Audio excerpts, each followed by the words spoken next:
We could boast of the very best. And that is why today we proudly introduce to the world, the Nigeria at large, and the world at large, the presidential candidate of our great party, who will address us all in a short while. His Excellency Donald Duke, who is here to address this press conference. And of course, with him is that pillar who herself is a beacon and also a committed and a great symbol of womanhood in this country, who we believe mobilized the Nigerian womanhood to the party. And of course, by the time we take over power, by the grace of God, we also mobilize them in the task of nation building, of national development, which is lacking. Our other compatriots who have been introduced earlier on, but I should also like to put on record the sincere gratitude of our party and the teeming masses of Nigeria for the sportsmanship, that spirit, great spirit that they have shown. And by their pedigree, their antecedents, you know that this party and indeed Nigeria is proud to have such people.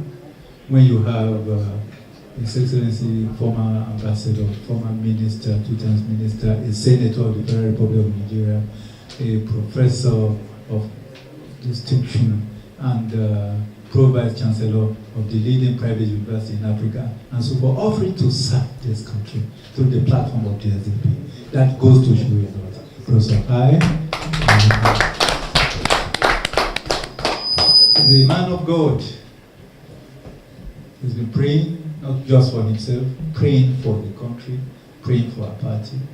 And indeed, there will be peace, there will be progress. Things will work well for this country, because it symbolizes the presence of God's own hand at work in our party by his offering to serve the nation through our party. And as an aspirant, indeed, he's a key stakeholder in this project. We thank and welcome Ambassador Reverend Felix Osan. We are going through what we are today, but we know that it is a temporary thing. Even though we may be at the precipice, we need the goodwill of Nigerians throughout the length and breadth of the goodwill of the international community to ensure that we become that nation that we are destined to be. The sooner we achieve this, the better for each and every one of us, because we are so big. We're one of probably too big to fail, because the failure of Nigeria, the consequences of that is far beyond our borders.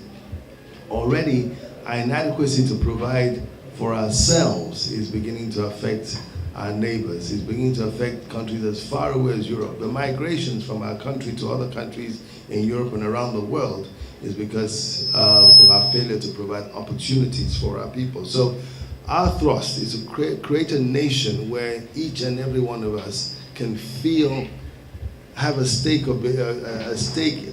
and a sense of belonging.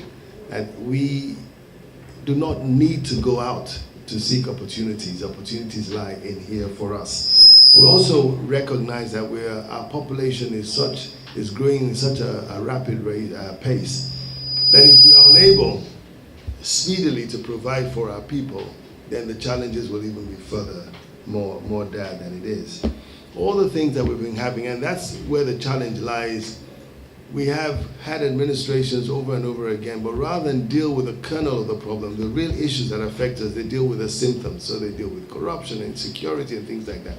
Those are symptoms of a deeper problem. And until you deal with the problem itself, the symptoms will always be there. It's like, and doctors will appreciate this, if a patient comes to you constantly complaining of headache, that is a symptom of a deeper problem, and you've got to find out why the headache is there. It could be a tumor in the brain, it could be high blood pressure, it could be one thing or the other. Until you deal with that problem, the symptoms, which are just a headache, which should actually tell you that there's a problem, will be a recurring issue. So our symptoms are deep. Our symptoms are a lack of justice in our society.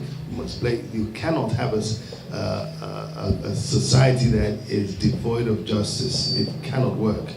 And a failure to create an environment where our productivity is brought to the fore. Our economic policies are devoid of growth. We today tout that we are out of recession because our economic growth rate statistics stands at about 1.2 or 1.5%, I don't know.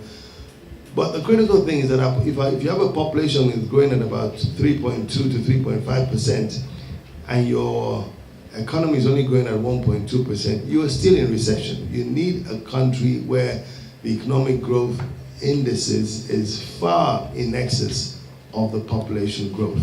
And so, in another 30 years or thereabout, our population would have doubled from 200 to 400 million. And if your economic growth is still at 1.2 or 2%, then the problems that you face today, which are dire, will even be a child's play compared to what we're going to have in the next couple of years. So this is the urgency to build a nation where the economy is broad and wide enough to accommodate each and every citizen of the nation, where we invest in our people, in skills development, we invest in our infrastructure, and we have equal access to all the resources that are required in developing our nation.